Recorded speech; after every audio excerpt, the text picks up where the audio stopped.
네, 우리 함께 말씀 보도록 하겠습니다. 고린도전서 1장 22절에서 25절까지입니다. 고린도전서 1장 22절에서 25절까지입니다.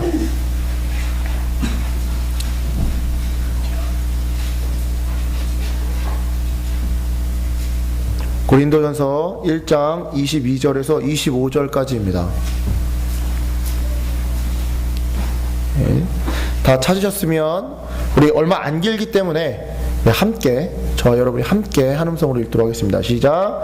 유대인은 표적을 구하고 헬라인은 지혜를 찾으나 우리는 십자가에 못 박힌 그리스도를 전하니 유대인에게는 거리끼는 것이요 이방인에게는 미련한 것이로되 오직 부르심을 받은 자들에게는 유대인이나 헬라인이나 그리스도는 하나님의 능력이요 하나님의 지혜니라. 하나님의 어리석음이 사람보다 지혜롭고 하나님의 약하심이 사람보다 강하니라. 아멘.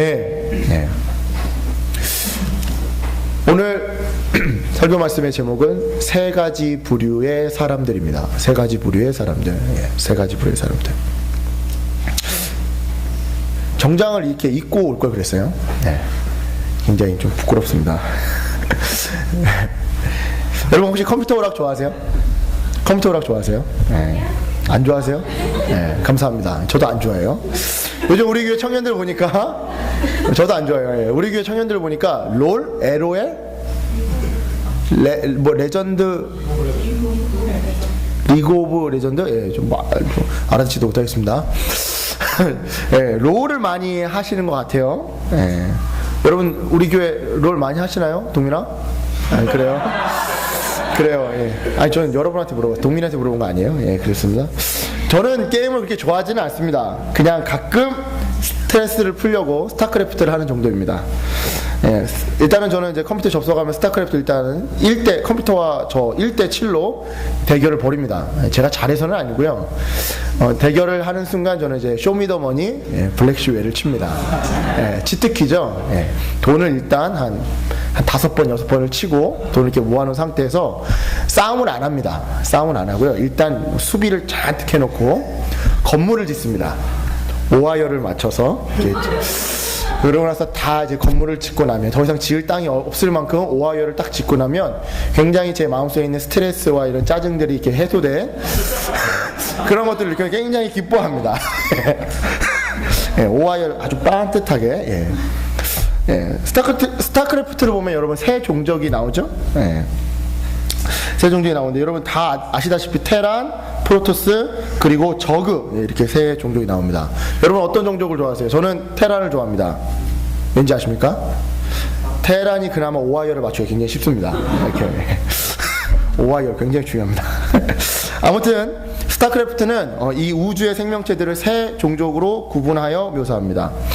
그런데 여러분 재밌는 것은 오늘 우리가 읽은 이 본문 속 사도 바울 선생님도 마치 게임 스타크래프트처럼 당시 그 시대의 사람들을 세 부류의 사람들로 구분하고 있다는 것입니다.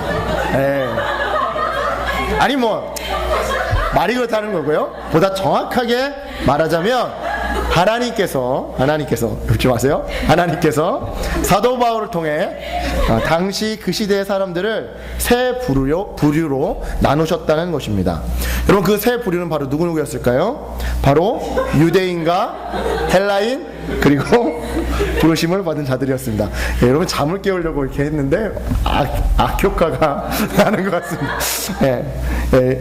여러분 당시 하나님은 사도 바울을 통해 그 시대 그 당시 1세기의 사람들을 세 인종, 세 부류로 나누셨습니다. 바로 헬라인, 유대인, 그리고 부르심을 받은 자들이었습니다. 먼저 첫째로 유대인이었습니다. 그 당시 유대인들은 로마의 식민지 지배 속에서 가난하게 살아야 했습니다. 정치 권력과 돈으로 상징되는 이 물질 환경에 눌려서 살고 있었죠. 하나님은 이러한 유대인들은 표적을 구하는 자들이었다고 오늘 본문 22절에서 말씀하고 계십니다. 그렇다면 여러분 표적이란 과연 무엇일까요? 표적. 본래 여기서 쓰인 표적이란 단어는 헬라어로 세메이온이라는 단어입니다. 이 단어의 원래 뜻은요 표시입니다. 표시. 우리 설교 시간에 목사님 통해서 많이 들으셨죠? 어떤 사람이나 사물의 진짜 정체를 인식하게 도와주는 표시나 사건을 의미합니다. 다시 말해 표적이란 그 자체가 인식의 대상이 아니라는 겁니다. 오히려 정말로 그 드러내고자 하는 그 대상을 드러내고자 하기 위해서 어떤 사람이나 가르침이 진짜 인식이라는 걸 가르쳐주기 위해서 잠시 보여주는 표지판과 같은 역할이라는 거죠. 우리는 길을 잃어버리면 여러분 표지판을 찾습니다. 하지만 표지판이 우리가 찾는 진짜 목적이나 대상은 아니죠. 그죠? 목사님 설교 때 들으셨죠? 성균관대학교 표지판이 있어 딱 그 밑에 가면 성균관대학교가 없다고요? 그죠? 가리키는 방향으로 가야 한다고요? 오히려 표지판은 우리가 찾는 진짜 목적지가 어느 방향에 있는지 말해주는 역할을 합니다. 하지만 유대인들은 표적이 드러내고자 하는 사람이나 또는 그 가르침에 전혀 주목하지 않았습니다. 오히려 표적 그 자체에 주목하고 심지어 그 표적을 통해서 자신들의 이기적인 욕심을 채우려고 했죠. 그들은 메시아를 오랜 시간 기다려왔습니다. 수세기 동안 인근의 다른 여러 힘센 나라들의 식민지로 여기 치이고 저기 치이고 이렇게 살아오면서 그들은 예전의 정치적 자유와 풍족한 먹을거리 그리고 부국강병을 가져다줄 메시아를 기다리며 살았습니다. 그러다 결국 그들은 예수 그리스도, 정말 구약 때부터 하나님께서 약속하신 그 메시아가 바로 자기 자신이라고 말하는 그 사람 예수 그리스도를 만났습니다. 그들은 너무 기뻤습니다. 네, 오늘 종려주일이라고 그랬죠. 호산나 다윗 왕의 장손 예수여, 그들은 엄청 기뻤습니다. 그래서 그들은 예수님에게 당신이 진정 메시아라면 이제부터 우리들이 원하는 대로 표적을 일으켜주세요 라고 원했습니다. 우리가 원하는 먹을 것을 당장 채워주시고요, 당장 로마를 여기서 물리쳐 주시고요, 우리에게 다시 다윗 왕조 때와 같은 부국강병을 선물해 주세요. 예수님이 어떤 분이신지, 왜 이 땅에 오셨는지, 그분의 생애와 교훈이 무엇을 의미하는지, 그분을 믿는다는 것이 무엇인지에 대해서는 전혀 관심이 없었습니다. 오로지 예수님이 보여주신 그 표적으로 그들의 배고픈 배가 나아지기만을 소망했습니다. 하지만 주님께서 그것을 거부하자 그들은 이내 분노하고 적개심을 드러내면서 예수님에게 없는 죄를 뒤집어 씌웁니다. 그리고 예수님을 십자가에 못 박아 죽게 만들죠. 자신들의 요구를 들어주지 않는다고 말입니다. 자신들이 원하는 기적을 일으키지 않는다고 그들이 그토록 원하던 메시아를 죽여버린 것입니다. 따라서 여러분 오늘 본문에서 22절에 유대인은 표적을 구한다라는 말은 그 시대 어떠한 부류들의 사람들의 그 삶의 가치관을 보여주는 말입니다. 그 가치관이란 바로 먹을 것과 경제적인 안락함, 그리고 정치적인 힘을 구하며 사는 삶을 말합니다. 인생 가운데 자신들의 배를 채우기 위해서 사는 사람들, 자신들의 주머니를 채우기 위해서 사는 사람들, 집의 크기를 넓히기 위해서 사는 사람들, 더 높은 자리를 향해 살아가는 사람들, 더 큰 힘을 얻기 위해 부당한 일이라도 서슴지 않는 사람들, 이들이 바로 그 시대 속 한 부류 유대인이었습니다. 하나님께서 오늘 본문에 나누신 두 번째 부류는 바로 헬라인이었습니다. 그 당시 헬라인들은 근동지역과 유럽, 북아프리카 등의 지역에 널리 퍼져 살고 있었습니다. 특별히 그들은 그리스 철학과 그리스 문화의 전통을 물려받아 그 시대의 철학 지식과 에로스적인 문화를 주도했습니다. 하나님은 이러한 헬라인들은 지혜를 찾는 자들이었다고 오늘 본문에서 말씀하고 계십니다. 그렇다면 여러분, 과연 지혜란 무엇일까요? 지혜란 여러분 많이 들어보셨을 겁니다. 원래 헬라어로 소피아라는 단어입니다. 이 단어는 사실은 이론만을 이야기하는 단어가 아니었습니다. 실제 자기의 어떤 주어진 재능이나 실천적인 덕을 통해서 얻어지는 이론이 바로 지혜였습니다. 따라서 원래 지혜는 실천과 이론이 같이 가야 하는 것이죠. 추상적인 이야기가 아닙니다. 우리가 흔히 철학, 그리스인들의 지혜, 철학하면 머리 아프죠. 형이사학적입니다. 하지만 원래 지혜의 시작은 그런 머리 아픈 형이사학에서 시작했던 것이 아니었습니다. 하지만 당시 헬라인들은 지혜의 실천적인 부분을 외면하였습니다. 오히려 이론적이고 형이사학적인 것에만 집중했죠. 그들은 구원 또는 참된 깨달음으로 인도하는 학문적인 어떤 어떤 원리가 있다고 믿었습니다. 그래서 그들은 메시아라고 하는 예수 그리스도가 이 땅에 왔을 때 그를 위대한 철학자, 위대한 사상가라고 생각했습니다. 높은 교육 수준의 유명한 대학교에서 공부한 엘리트일 거라 생각한 거죠. 그들은 예수님에게 행함 없는, 정말 삶으로 경험해보지도 않는 사색적인 지혜를 요구했습니다. 이 땅에서 우리가 창조주와 다시 연합하게 되는 구원의 삶보다 마치 이 세상을 꿰뚫어 볼 수 있는 도사와 같은, 그런 산신령과 같은 그런 철학가가 되기 위한 깨달음을 예수님에게 요구했습니다. 하지만 주님께서 십자가에 못 박혀 죽자 그들은 예수님을 비웃었습니다. 예수님을 결국에는 실패한 사상가요, 궤변가이자 철학가라고 생각한 것입니다.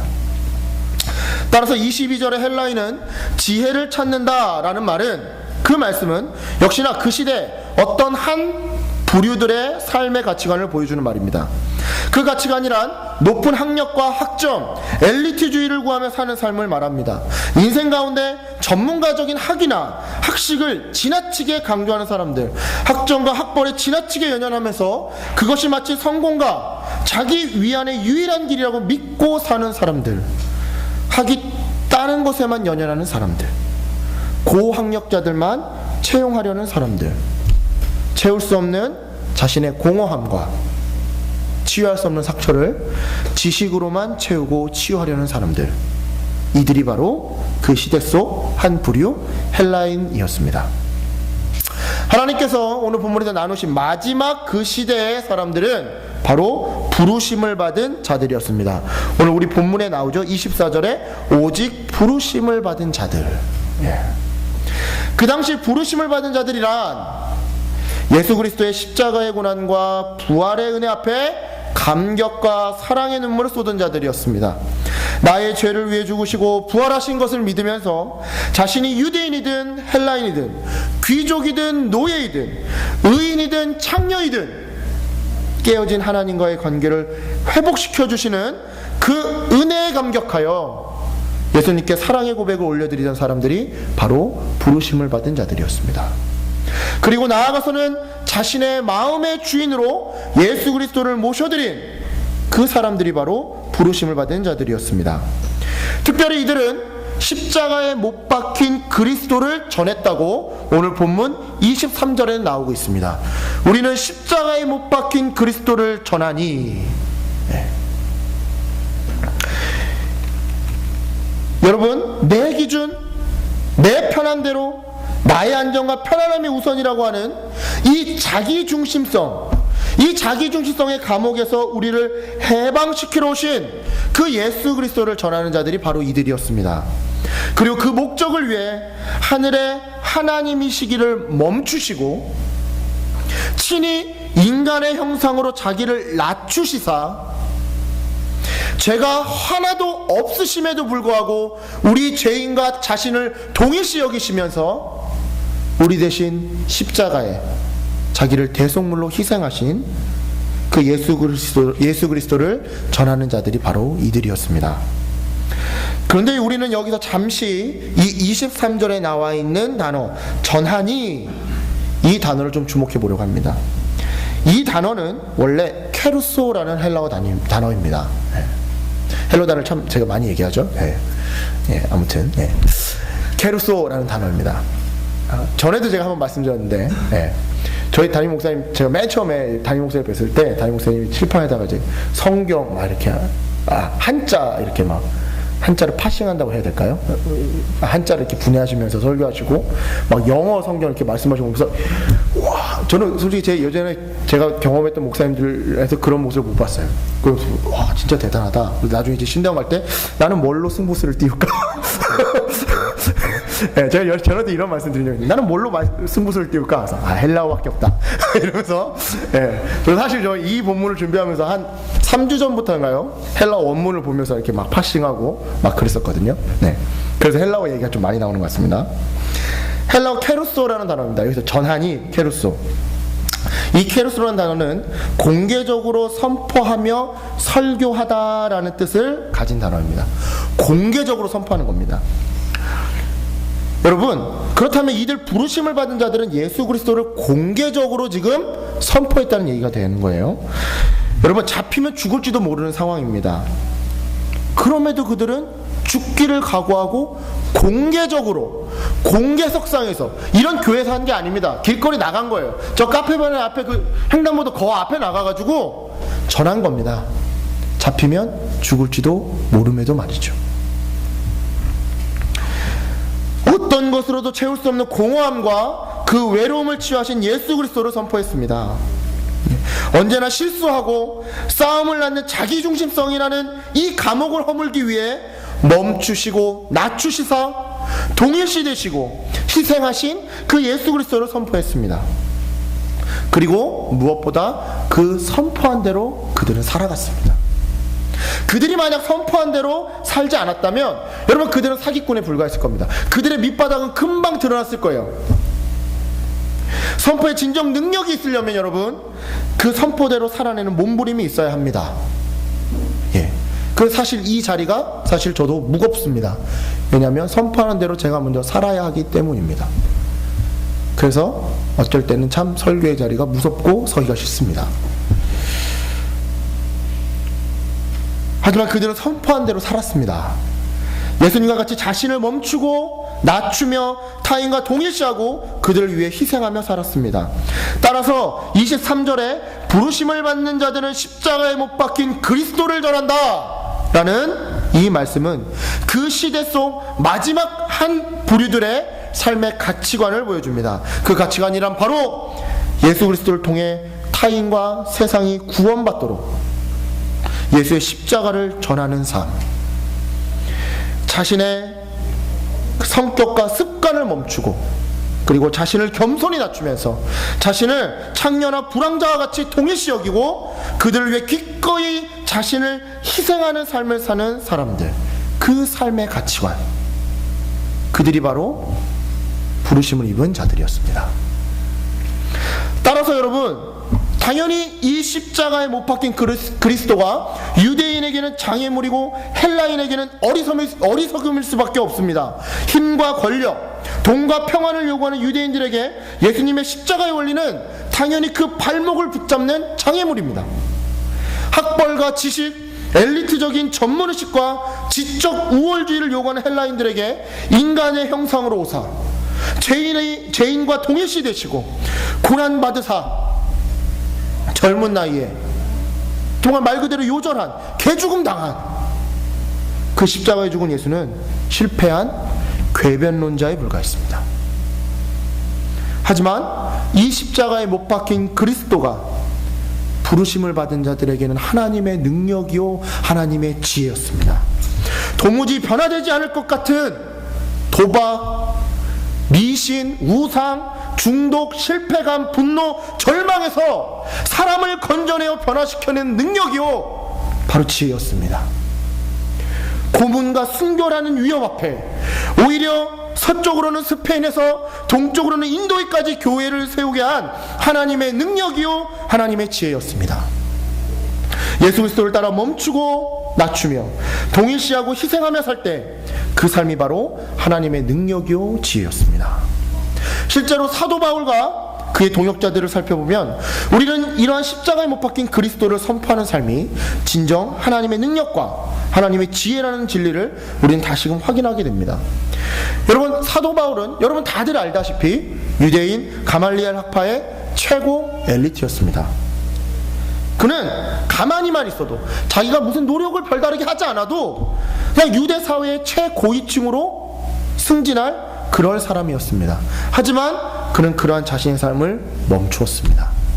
그리고는 그의 위치와 자격을 버리고 그가 그토록 증오하고 무시하던 이방인의 위치로 낮아졌습니다. 심지어는 그 이방인과 자신을 다 똑같은 죄인이라 동일시 여겼습니다. 그리고는 그들에게 복음을 전하기 위해 그의 인생과 목숨을 희생하였습니다. 바울의 동역자인 마가의 어머니 마리아, 그리고 루디아, 야손, 베베, 브리스길라와 아굴라는 또한 어떠했습니까, 여러분? 그들은 각자 자기가 살던 도시에서 대저택을 소유한 헬라인 최고층들이었습니다. 하지만 그들은 그들의 최고위층에서의 삶과 권위의식을 멈추었습니다. 그리고는 겸손히 자신을 낮추어 그 도시의 노예들과 빈민들, 병자들을 자신들의 집에 초대했습니다.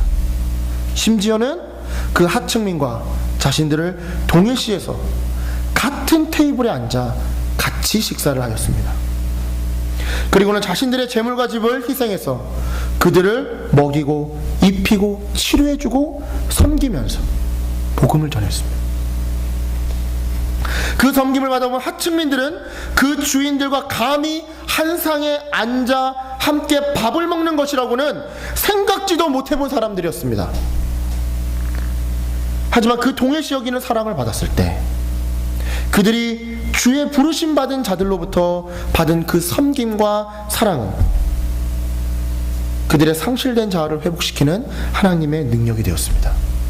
상처와 하늘로 찢어진 마음, 그 갈기갈기 찢어진 마음, 그 마음을 치유하는 하나님의 지혜가 되었습니다. 여러분 어떠하십니까? 이제 이 본문의 내용이 좀 더 깊이 있게 여러분 눈앞에서 좀 펼쳐지시나요? 우리 다시 한번 이 본문을 처음부터 한번 끝까지 다시 한번 읽어보도록 하겠습니다. 다시 한번 우리 한음성으로 22절부터 25절까지 읽어보겠습니다. 시작. 유대인은 표적을 구하고 헬라인은 지혜를 찾으나 우리는 십자가에 못 박힌 그리스도를 전하니 유대인에게는 거리끼는 것이요 이방인에게는 미련한 것이로되 오직 부르심을 받은 자들에게는 유대인이나 헬라인이나 그리스도는 하나님의 능력이요 하나님의 지혜니라. 하나님의 어리석음이 사람보다 지혜롭고 하나님의 약하심이 사람보다 강하니라. 아멘. 여러분 그런데 이처럼 본문이 깊게 이해되면서 우리는 한 가지 놀라운 깨달음을 얻게 됩니다. 바로 이 본문 속에서 사도 바울을 통해 하나님이 나누신 세 부류 이 사람들의 모습들은 오늘날 21세기 우리들에게도 동일하게 적용된다는 겁니다. 하나님은 당시 바울을 통해 1세기 사람들의 삶의 모습만 말씀하셨던 것이 아니었습니다. 오늘 21세기 오늘날 우리들의 모습들도 동일하게 조명해주고 계셨던 것입니다. 유대인들은 오늘날 권력과 재물, 크기라는 가치관으로 살아가는 사람들을 말합니다. 기독교인이건 아니건 상관없습니다. 직위와 위치, 명예와 물질, 수량과 크기에 큰 의미를 부여하며 살아가는 사람들, 정권의 교체와 막강한 파워, 그 파워를 위한 직위와 명예, 그리고 재물과 교회의 크기, 성도의 수에 목숨을 걸고 주를 부르짖는 사람들, 그 사람들이 바로 21세기 유대인이라 할 수 있을 겁니다. 그런 그들에게 십자가에 못 박힌 그리스도는 당연히 그 인생과 그 가치관, 그 신앙생활에 있어 걸림돌일 수밖에 없습니다. 죽어야 다시 살고, 실패해야 성공하고, 자신을 희생해야 남이 사는 십자가의 정신, 장애물일 수밖에 없습니다. 헬라인들은 오늘날 학벌과 엘리트식, 지적 학문적 스펙이라는 가치관으로 살아가는 사람들을 말합니다. 기독교인이건 아니건 상관없습니다. 자신의 내적 공허함과 상처를 학이나 지적 탐구욕으로 채우는 사람들, 학벌이 높아야지만, 학점이 높아야지만 사역과 인생에서 성공한다고 말하는 사람들, 그 사람들이 바로 21세기 헬라인입니다. 그런 사람들에게 십자가에 못 박힌 그리스도는 당연히 그의 인생과 그의 신앙생활에 있어 미련함, 우둔함, 바보스러움일 수밖에 없습니다. 못 배웠는데도 한 해에 100명씩 전도하고, 못 배웠음에도 다른 수십 명의 생명을 살리기 위해 자신이 한 명 죽어가는 그 십자가의 기적은 그들에게 무모함일 수밖에 없습니다. 하지만 예수 그리스도를 정말 사랑하는 자, 자기 목숨보다 사랑하는 자, 내 기준에 옳은 대로 라고 하는 그 자기중심성, 그 자기중심성이 아닌 예수 그리스도 그분의 삶과 말씀대로 사는 자, 그러기 위해 날마다 몸부림치는 자, 그런 자들에게 십자가에 못 박힌 그리스도는 하나님의 능력, 하나님의 지혜일 수밖에 없습니다. 왜냐고요? 여러분, 아무리 정치가 변하고 아무리 정권이 변하고 저는 다리가 고쳐지고 보이지 않는 눈이 보이면서 모든 빚이 해결되고 물질의 축복이 있어도 나의 자기 중심성이라는 감옥이 깨어지지 않는 한 다시금 우리는 고난과 슬픔과 좌절에 낙망할 수밖에 없기 때문입니다. 아무리 좋은 대학을 나오고 최고의 학위를 따면서 사회 엘리트로 인정받고 사회의 중요한 임무를 부여받아도 자기 중심성이라는 이 원죄의 싹이 사라지지 않는 한 다시금 우리는 공허하고 외로워서 아파할 수밖에 없기 때문입니다. 여러분, 그렇다고 십자가에 못 박힌 예수 그리스도를 전하고 그 정신대로 사는 삶이 높은 위치나 성장, 물질과 은사, 학벌과 공부를 무조건 악한 것이고 쓸모없는 것이라고 폄하하는 것은 아닙니다. 오직 그것들이 십자가의 정신, 멈추고 낮추고 동일시 여기며 희생하는 그 정신을 위함이 아니라고 한다면, 그리고 그것들을 담아내지 못한다고 한다면 그것들은 의미가 없다라는 것입니다. 오직 십자가에 못 박힌 예수 그리스도만이, 그리고 그 십자가의 삶만이 나를 변화시킬 수 있습니다. 힘과 권력이, 은사와 성장이, 유명한 원리 원칙이나 치료 기법이, 학벌과 지식이 나를 변화시키지 못합니다. 채울 수 없는 내 공허함과 내 외로움을 채우지는 못합니다. 깨트릴 수 없는 자기중심성이라는 이 감옥을 허물지 못합니다. 오로지 예수 그리스도만이, 그리고 그 정신대로 사는 누군가의 그 섬김과 사랑만이 여러분 이것들을 가능케 합니다. 예전 선교단체를 보면 참 그런 일들 많이 봅니다. 성경에 대해서 잘 알지 못합니다. 신대원을 나온 것도 아닙니다. 하지만 선배의 그 희생적인 사랑이, 선배가 친히 후배를 찾아가는 그 사랑이, 선배가 후배와 함께 수업을 빠지고 그 방황의 자리에 함께 하면서 그 아픔을 함께 짊어졌을 때 그 영혼이 변하는 걸 보게 됩니다. 어떤 유명한 치료 기법이 아니라, 어떤 돈이 아니라. 사랑하는 여러분, 바라기는 나와 여러분이 부르심을 받은 자로서 십자가의 정신으로 타인을 변화시키기를 소망합니다. 그리고 그런 우리가 이 한국 교회를 치유하기를 소망합니다. 그래서 이 교회가 이 세상을 변화시키기를 소망합니다. 그래서 세상이 좀 하나님을 높여드리기를 소망합니다. 십자가에 못 박힌 그리스도를 전하며 그 정신대로 살아갈 때 우리는 세상 속에 있지만 이 세대를 거스르는 자들이 될 것입니다.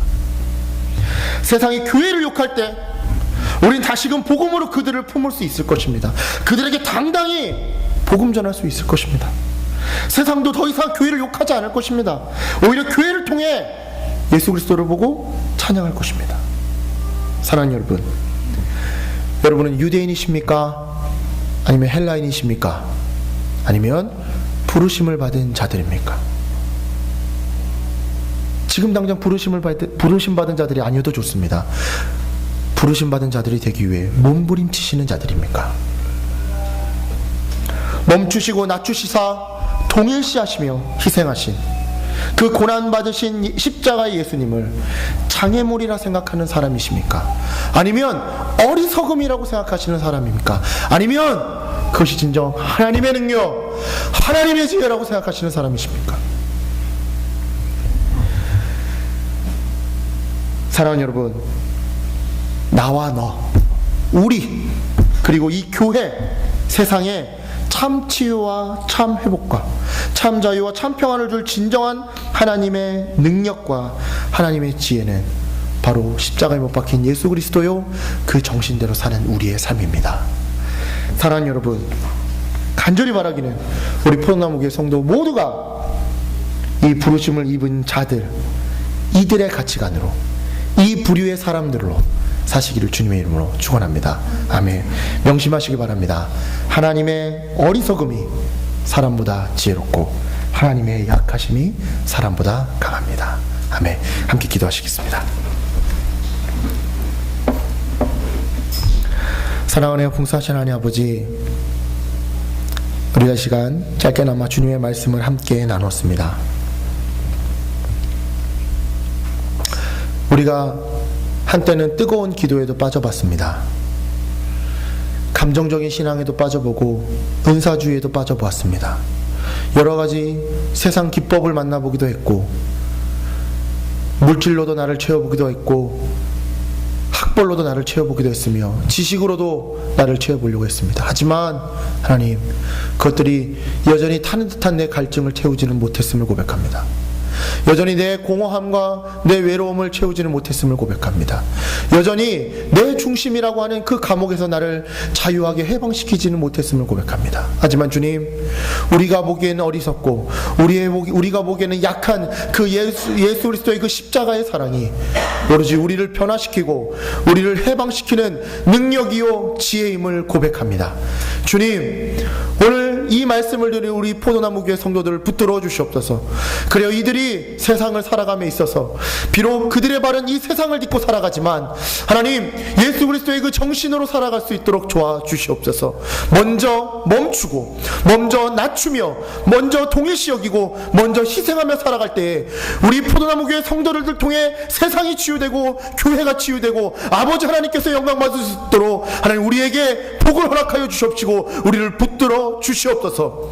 하나님, 우리 가운데 여전히 유대인의 정신으로 살아가는 자들이 있다고 한다면, 헬라인의 정신으로 살아가는 자들이 있다고 한다면, 다시금 그들에게 찾아가 주셔서 예수 그리스도 그 복음의 사랑으로 하나님 그 해방시키는 은혜로 하나님 다시 한번 채워주시옵시고 하나님 그 갈증을 하나님 해소해 주시옵소서. 주님, 우리에게 귀한 말씀 허락해 주셔서 감사합니다. 이 말씀대로 또 한 주 동안 살아갈 때에 하나님 정말 예수 그리스도의 그 십자가의 사랑, 남들이 어리석다고 손가락질한 그 십자가의 고난이 우리 안에 생명되게 도와주시옵소서. 주님을 의지합니다. 살아계신 예수 그리스도의 이름으로 간절히 기도드렸습니다. 아멘. 주기도문으로 예배를 마치겠습니다. 하늘에 계신 우리 아버지여, 이름이 거룩히 여김을 받으시오. 나라의 마옵시며 뜻이 하늘에서 이루어진 것 같이 땅에서도 이루어지리라. 오늘날 우리에게 이러한 양식을 주옵시고, 우리가 우리에게 죄진 자를 사하여 준 것 같이 우리의 죄를 사하여 주옵시고, 우리를 시험에 들게 하지 마옵시고 다만 악에서 구하옵소서. 나라와 권세와 영광이 아버지께 영원히 쌓옵나이다. 아멘.